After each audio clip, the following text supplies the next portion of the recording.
첫 번째 시현 기록. 조셉 스미스는 14세 때 뉴욕주 서부에 있는 부모님 집 인근의 나무숲에서 하나님 아버지와 예수 그리스도가 자신에게 나타나셨다고 기록했다.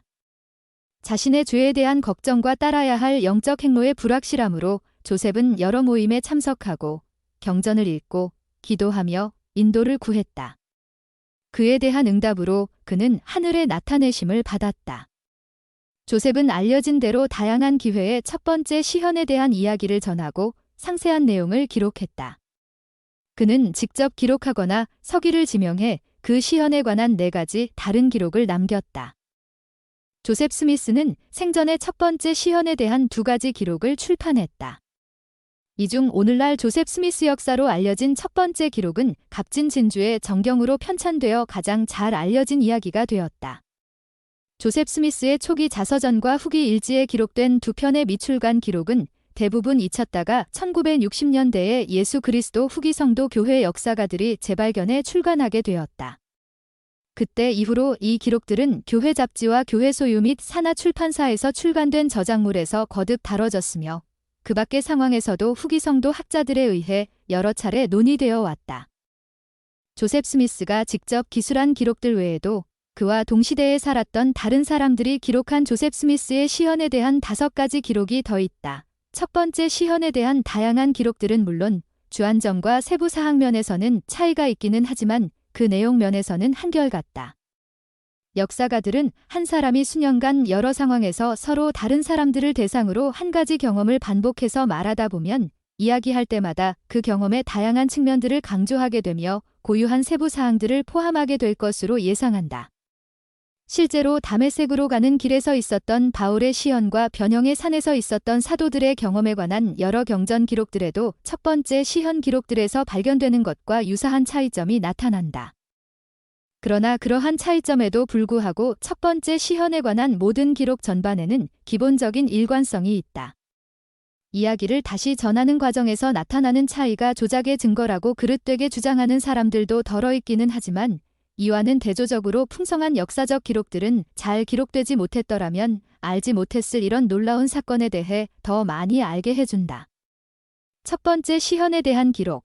조셉 스미스와 그의 동시대인들이 기록한 첫 번째 시현에 관한 기록들에는 각각 그 사건이 기억되고 전달되고 기록된 방식에 영향을 미친 그 나름의 내력과 정황이 있다.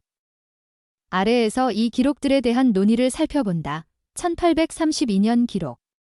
첫 번째 시현에 대한 가장 초기 기록으로 알려진 이 기록은 조셉 스미스가 직접 작성한 것으로는 유일한 기록으로서 그가 1832년 하반기에 완성한 짧은 미출간 자서전에 실려 있다. 이 기록에서 조셉 스미스는 자신의 죄에 대한 자각과 아울러 신약 성경에 나오는 교회처럼 자신을 구속으로 인도해줄 그런 교회를 찾지 못하는 데 대한 좌절감을 표현했다. 조셉은 예수 그리스도의 속죄와 이를 통해 얻을 수 있는 개인적인 구속을 강조했다. 그는 주님께서 나타나셔서 자신의 죄를 용서해 주셨다고 기록했다.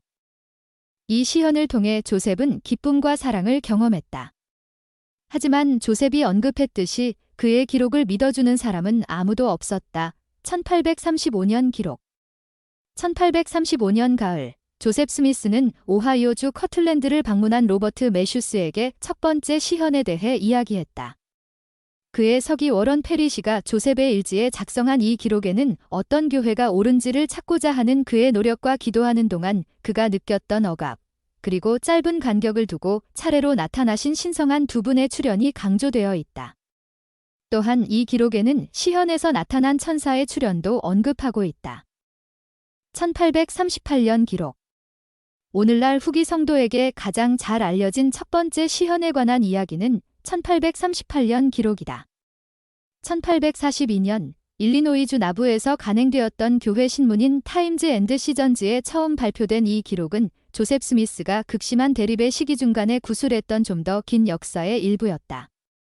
1832년 기록이 용서를 구하는 소년 조셉 스미스의 좀 더 개인적인 이야기에 치중했다면 1838년 기록은 교회의 일어남과 발전의 출발선에 있었던 시현에 초점을 맞추고 있다. 1835년 기록과 마찬가지로 이 기록에서 중심이 되는 질문은 어느 교회가 옳으냐는 것이다. 1842년 기록. 셔카고 데모크래트의 편집자 존 웬트워스의 후기 성도에 대한 정보 요청을 받아들여 작성한 이 기록은 1842년 타임즈 앤드 시전즈에 출판되었다.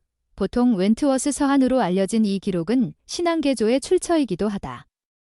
몰몬의 믿음에 대해 잘 모르는 독자들을 대상으로 작성한 이 기록은 간결하면서도 직설적이다. 이전 기록들과 마찬가지로 조셉 스미스는 자신이 경험했던 혼란과 기도에 대한 응답으로 나타나신 두 분에 관해 언급했다. 조셉 스미스는 이듬해 이 기록에 약간의 수정을 가해 이스라엘 다니엘 러비라는 역사가에게 보냈고, 그는 자신의 저서 미국에 현재 존재하는 교파들의 원본 역사의 한 장을 할애해 이를 실었다. 간접 기록. 조셉 스미스가 직접 작성한 이러한 기록들 외에도 시현에 관한 조셉 스미스의 이야기를 들은 동시대인들이 쓴 5개의 기록이 더 있다. 조셉 스미스의 첫 번째 시현 기록에 관한 논쟁. 첫 번째 시현 기록의 수와 다양성으로 인해 일부 비평가들은 조셉 스미스의 설명이 그의 실제 경험과 일치하는지에 대해 이의를 제기해왔다. 그의 신뢰성에 관해 빈번하게 제기되는 두 가지 반론은 다음과 같다. 첫 번째는 그 사건에 관한 조셉 스미스의 기억력을 문제 삼는 것이고, 두 번째는 시간이 지나면서 그가 이야기에 무언가를 덧붙여 꾸며내지나 않았는지 의심하는 것이다. 기억. 조셉 스미스의 첫 번째 시현 기록들에 관해 제기되는 한 가지 이의는 1820년 뉴욕주 팔마이라와 그 인근 지역에서 있었던 종교적 부흥에 대한 조셉 스미스의 기술에 역사적 증거가 뒷받침되지 않는다는 것이다.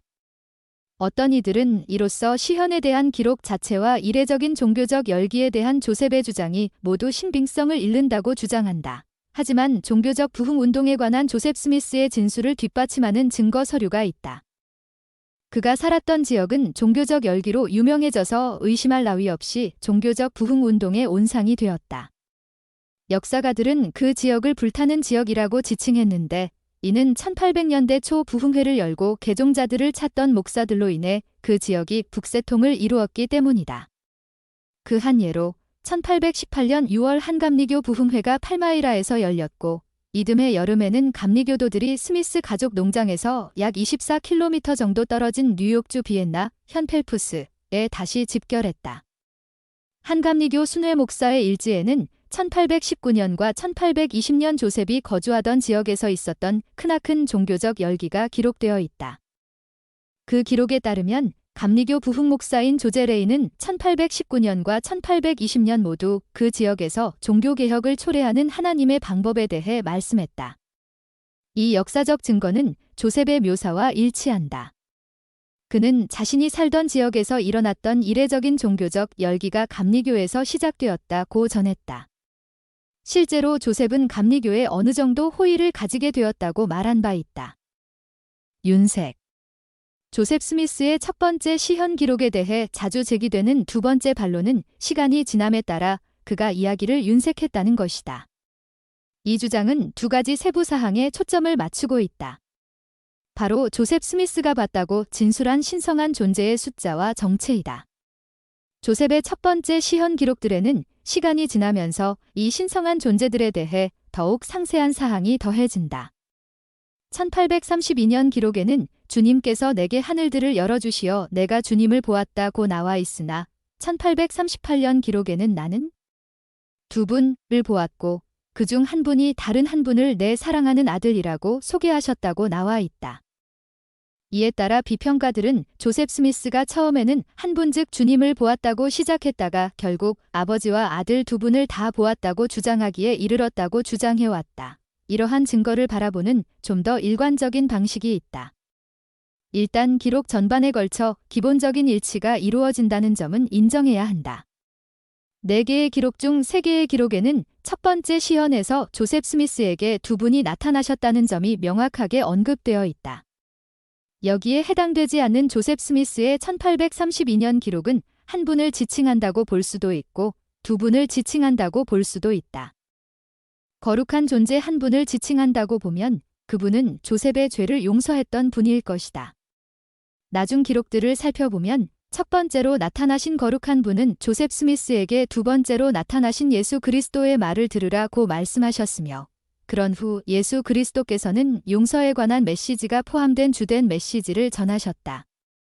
그렇다면 조셉 스미스의 1832년 기록은 용서를 해주시는 예수 그리스도에 집중되어 있었을 것이다. 1832년 기록을 대하는 또 다른 방식은 조셉 스미스가 두 분을 모두 주님이라고 지칭했다는 것이다. 그가 기록을 윤색했다는 주장은 1832년 기록이 오직 한 분의 거룩한 존재만이 나타났다고 기술하고 있다는 가정에 근거를 두고 있다. 하지만 1832년 기록에는 한 분만 나타나셨다고 나와 있지는 않다. 주님에 대한 두 가지 지칭은 시기에 따라 구별된다. 첫 번째 주님은 하늘을 열어주시고 그런 다음 조셉 스미스는 주님을 본다. 이 기록에 대한 이러한 해석은 한 분이 먼저 나타나신 다음 곧 이어 다른 한 분이 나타나셨다는 조셉의 1835년 기록과 일치한다. 그렇다면 1832년 기록은 조셉 스미스가 한 분을 본 다음 다른 한 분이 나타나셨으며 그는 두 분을 모두 주님으로 지칭했기에 주님께서 내게 하늘을 열어주시어 내가 주님을 보았다. 라는 의미로 해석하는 것이 타당하다고 볼 수 있다.